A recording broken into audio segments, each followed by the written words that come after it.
بہت سارے لوگ بزنس کے معاملے میں کنفیوز ہوتے ہیں. میری اس بات پہ اگلی پہ توجہ کیجیے گا کہ یہ کام کریں یا نہ کریں. فارمولہ بڑا کمال کا,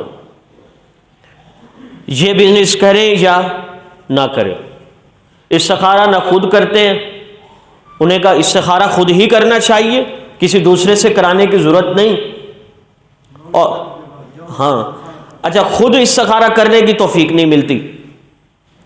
اب ہمارے پیغمبر علیہ الصلوۃ والسلام نے بزنس سٹارٹ کرنے کا نہیں, کوئی بھی کام اگر کرنا چاہتا ہے یہ ڈاؤٹیبل ہے کروں نہ کروں, تو میرے نبی نے فارمولہ بتایا, دع ما یریبک الی ما لا یریبک. ایک چیز جو تجھے شک میں ڈال رہی ہے اور دوسری چیز جس میں تجھے بالکل شک نہیں, تو فرمایا شک والی چیز کو چھوڑ دو, جس پہ تمہیں 100% یقین ہو اس کام کو کر لو. بس مختصر سی بات ہے. جس چیز میں تمہیں تھوڑا سا بھی شک ہے, دع ما یریبک, فرمایا اسے چھوڑ دو, اسے نہ کرو. اور الی ما لا یریبک, اس کام کو کرو, تھوڑا لیٹ ہو جائے گا, تاخیر ہو جائے گی, مشاورت ہو جائے گی, لیٹ ہو جاؤ تو کوئی حرج نہیں, لیکن جس میں تمہیں شک ہو اس کام کو کبھی بھی نہ کرو. اب جب آپ نے اس کام کو شروع کر دیا جس میں شک نہیں, دوسرے نمبر پہ اللہ کی ذات پہ بھروسہ رکھو, اور تیسرے نمبر پر اپنے اس رزق میں سے اللہ کا حصہ بھی ضرور رکھو. آپ میں سے بہت سارے حضرات جنید جمشید کو اچھے طریقے سے جانتے ہیں.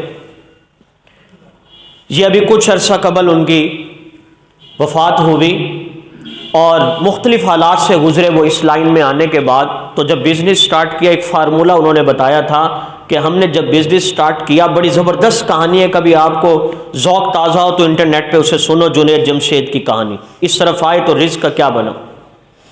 فرماتے ہیں ہم نے جب بزنس سٹارٹ کیا تو اس میں ہم گئے شیخ الاسلام مفتی تقی عثمانی صاحب کے پاس. انہوں نے کہا کہ ایک تو اللہ جو بزنس ہے اس میں اصول پختہ ہونا چاہیے اور شریعت کے مطابق کرو, اور اس میں اللہ کو پارٹنر بناؤ, اللہ پارٹنر ہونا چاہیے.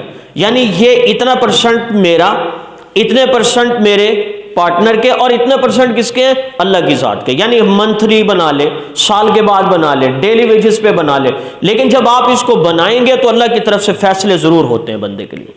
اب آخری بات پہ, میری بات پہ توجہ کیجیے گا, اس میں جتنا میں نے خلاصہ بتایا آپ کو اس واقعے میں سمجھ آئے گا. ہمارے حضرت محبوب العلماء والصلحاء حضرت مولانا پیر ذوالفقار احمد نقشبندی دامت برکاتہم العالیہ, وہ ایک واقعہ سناتے ہیں. کیا ٹائم ہو گیا اوپر؟ 31 ہو رہے, ٹھیک ہے. ڈاکٹر صاحب نے تو کافی دیر پہلے مجھے اشارہ کر دیا تھا, توجہ کیجیے گا. حضرت فرماتے ہیں کہ ایک شخص آیا میرے پاس, توجہ ہے آپ حضرات کی, کوئی نہیں, لائٹ ہی چلی گئی ہے نا. فرماتے ہیں ایک آدمی آیا اور اس کی پرسنالٹی تھی جیسے کوئی آفیسرز ہوتے ہیں اس طرح کی پرسنالٹی ہو. آیا اور بیٹھ کر رونے لگا, بہت زیادہ رویا. میں نے انہیں کہا بتائیں تو صحیح بھی کیا ہوا. اب وہ ریزن بتانے لگا کہ گورنمنٹ نے ہمیں دیا گولڈن ہینڈ شیک, یعنی ایک ہی دفعہ پیسے لے لو سارے اور اس کے بعد جاب ختم. یہ P T C L system والوں کے ساتھ بھی کچھ عرصہ قبل ایسے ہوا, ایک ہی دفعہ تمہیں سارے پیسے دے دیتے ہیں, تم اپنا الگ سے کوئی بزنس کرو. گورنمنٹ کو فائدہ یہ ہوتا ہے کہ ویکنسیاں خالی ہو جاتی ہیں یا ورک ختم ہو جاتا ہے یا ورک پہلے سے ختم ہو چکا ہوتا ہے. کہتے مجھے ملے 16 لاکھ, اور میں نے اپنے ایک دوست کو بتا دیا. اب وہ میرے پیچھے لگا ہوا تھا کہ بھئی مجھے پیسے دو, بزنس میرا ہوگا اور تمہیں منتھلی پروفٹ ملے گا. فرماتے ہیں کہ میں شک میں تھا کروں یا نہ کروں. میری بیگم نے مجھے کہا 16 لاکھ نہ دو, 8 لاکھ ہی دے دو. اب اس بندے کو کیا ہے, شک ہے کروں یا نہ کروں. تو نبی علیہ الصلوۃ والسلام کا فارمولہ اس کو پتہ ہی نہیں. آقا فرماتے ہیں جس میں شک ہو نہ کرو اسے. اب اس کے پاس فارمولہ نہیں, حدیث نبویات نہیں. کہتے ہیں ہم نے 8 لاکھ دے دیا اسے, مہینے کے بعد وہ آتا 30,000 دے کے چلا جاتا, پھر مہینے کے بعد آتا 30, سال پورا دیتا رہا. ہم 100% اس پہ ٹرسٹ کرنے لگے کہ بندہ پرفیکٹ ہے. اب وہ کہنے لگا میاں اب اگر اور پیسے ہوتے تو پروفٹ اور زیادہ ہوتا, ہمیں بھی لالچ آ چکا تھا, ہم نے 8 لاکھ اور بھی دے دیے. بس وہ جو دیے اس کے بعد اس نے کہا کہ بھئی وہ تو لاس ہو گیا، ہمیں 16 کے 16 لاکھ ڈوب گئے۔ اب وہ حضرت کے پاس آیا ہوا ہے، رو رہا ہے کہ اب میرے لیے کیا حکم ہے؟ تو فرماتے ہیں میں نے تو پہلے اسے یہ حدیث سنائی کہ جس کام میں شک ہو اس کو کرو ہی نہ، تم، یہ فارمولہ ہے بزنس سٹارٹ کرنے کا، اسے نہ کرو۔ اور اب تم نے ڈبو دیے تو ایک کام یہ کرو کہ یہیں بیٹھے بیٹھے اسے معاف کر دو۔ اب اس کے لیے بھی کلیجہ ہونا چاہیے کہ 16 لاکھ کا جھٹکا لگاؤ اور پوری زندگی کی کمائی ہو اور پھر جاب ملازمت بھی نہ ہو۔ فرماتے ہیں میں نے اسے کہا بیٹھے بیٹھے اسے سچے دل سے معاف کر دو۔ کہتا ہے وہ بڑا پہاڑ گرا مجھ پہ کہ حضرت جی نے تو بڑی آزمائش میں ڈال دیا۔ کہتے ہیں میں نے، حضرت جی نے کہا تو میں نے اسی وقت سچے دل سے اسے معاف کر دیا۔ فرمایا دوسرا میں نے اسے توبہ استغفار کے کلمات پڑھائے کہ آج کے بعد تمہاری زندگی کا رخ الگ سے ہوگا، وہ بھی ہو گیا۔ اب جانے لگا، کہنے لگا حضرت کوئی مجھے مشورہ تو دیں۔ فرماتے ہیں میں نے اسے کہا ایسا کام شروع کرو جس میں انویسٹمنٹ نہ ہو۔ اب وہ کہنے لگا مجھے اور جھٹکا لگا بھی بزنس اور بغیر انویسٹمنٹ کے یہ کیسے ہوگا؟ فرماتے ہیں میں نے اسے کہا نمازیں پڑھتے رہو، اللہ سے مانگتے رہو، تہجد پڑھو، اشراق پڑھو، کام تو تمہارا ہے نہیں، یہی کام بنا لو، کوئی نہ کوئی راستہ نکلے گا۔ اللہ کی ذات پہ بھروسہ رکھو، یہی میں نے آج اصول آپ کے سامنے عرض کیے، اللہ کی ذات پہ بھروسہ رکھو، وَيَرْزُقُهُ مِنْ حَيْثُ لَا يَحْتَسِبُ، اور اس انداز سے آپ کو ملے گا آپ حیران رہ جائیں گے۔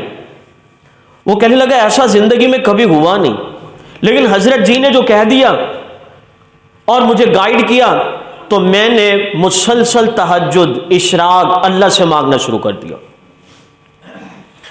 اب وہ کہنے لگا وہ شخص چلا گیا، کئی سالوں کے بعد جب آیا تو اس کی ہسٹری سنیے۔ اب وہ کہتا ہے کہ میں جب یہاں سے گیا چونکہ آفیسر رہ چکا تھا، تعلقات تھے، ملتان سیمنٹ کی فیکٹری میں گیا، وہاں میں نے ان کو اپنا پورا بایو ڈیٹا دیا کہ میں آفیسر رہ چکا ہوں، حالات میرے کمزور ہو چکے ہیں، مجھے چند ایک بوریاں آپ دے دیں اور کریڈٹ پہ دیں، پیسے نہیں، میں اسے سیل کروں گا تو پھر آپ کو دوں گا۔ انہوں نے کہا میاں آپ جتنے مرضی آفیسر ہیں لیکن ایسے تو نہیں ہوتا، کوئی شورٹی چاہیے ہمیں، کوئی بندہ لے آؤ۔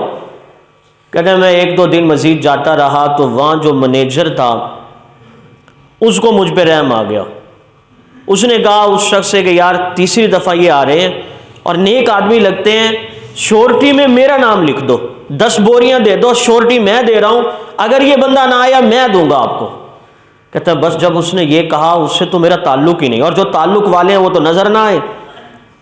اور یہ وہ وقت ہوتا ہے جب انسان کو اللہ کی پہچان ہوتی ہے، جب مصائب ہو، جب ساری دنیا چھوڑ جائے پھر اللہ کی پہچان پھر ہوتی ہے۔ کہتا ہے میری آنکھوں سے تو آنسو ٹپ ٹپ گرے اور مجھے وہ آیت یاد آ رہی تھی وَيَرْزُقُهُ مِنْ حَيْثُ لَا يَحْتَسِبُ، کہ میں وہاں سے دوں گا تمہیں گمان ہی نہیں ہوگا۔ 10 بوریاں لی اور میں نے جا کے رکھی، لوگوں کے ساتھ، لوگوں کو میرے کیریئر کا پتہ تھا، میں نے پروفٹ 10 سے 15-20 روپے پروفٹ لیا، وہ دیے، پھر اور لے گیا، پھر اور لے گیا۔ ایک وقت ایسا آیا ان فیکٹری والوں نے جب دیکھا کہ یہ بندہ تو واقعی پر اعتماد ہے تو انہوں نے کہا کہ میاں اگر اب تم لے جانا چاہو تو پوری گاڑی بھی تم کو دے دیں گے کریڈٹ پہ۔ اب ٹرک کے ٹرک اتر رہے ہیں، اور اب کئی سال یا 1 سال کے بعد جب دوبارہ آیا تو کہا اللہ تعالیٰ نے 16 لاکھ میرے گئے تھے، اب اللہ تعالیٰ نے 32 لاکھ سے بھی زیادہ اللہ تعالیٰ نے اس فقیر کو عطا کر دی۔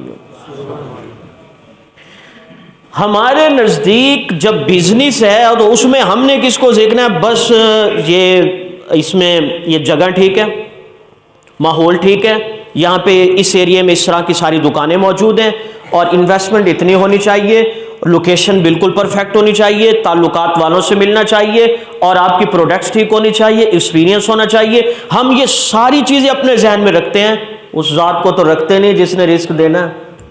کتنی بڑی نادانی اور بے وقوفی ہے انسان کی۔ سب سے پہلے اسے یاد رکھو جو دینے والا ہے، پھر اس کے بعد شریعت کے اصولوں کے ساتھ بزنس کرو، روزی، جاب، شاپ، سب کچھ کرو، دل میں اللہ کی ذات سے مطمئن رہو۔ اگر اللہ کی ذات پہ بھروسہ ہے تو وہ ایسی جگہ سے رزق دے گا جہاں سے انسان کو گمان بھی نہیں ہوگا۔ میری آج کی گفتگو کا خلاصہ میں نے ایک بات یہ عرض کی ہے کہ رزق کی ذمہ داری اللہ تعالیٰ نے لی ہے، بس اس کے بعد ہمارے ذہن میں کوئی اور کنسیپٹ نہیں آنا چاہیے لیکن جنت کی ذمہ داری اللہ نے نہیں لی، جہنم سے بچانے کی ذمہ داری اللہ نے نہیں لی، ہمیں اس کی فکر کرنی چاہیے، روزی کے لیے کوشش کرنی چاہیے، اللہ کی ذات پہ بھروسہ رکھ کر نمازوں کو نہیں چھوڑنا چاہیے۔ یہ ذہن میں نہ ہو کہ بس میری آج کی انکم دکان کا کرایہ، اپنا پروفٹ، یعنی اتنی سیل ہو تو میرا بزنس ٹھیک ہے، اب وہ کسٹمر جس طرح کا مرضی ہو، پروفٹ بنتا ہے نہیں بنتا، آپ ہر کسٹمر سے اس طرح لیتے چلے جائیں، تو ایسا شخص زیادہ مدت نہیں چل سکتا، نہ مارکیٹ میں چل سکتا ہے، نہ دنیا میں چل سکتا ہے، نہ عزت میں آگے چل سکتا ہے۔ بس اللہ کی ذات پہ بھروسہ رہو، جو شک والا کام ہو اسے چھوڑ دو، اللہ کی ذات پہ بھروسہ رکھو، رزق حلال کی نیت کرو، اللہ کو پارٹنر بناؤ، اللہ کے راستے میں بھی دو، پھر اس کے بعد اللہ کی طرف سے دیکھے رزق بے بہا آتا ہے۔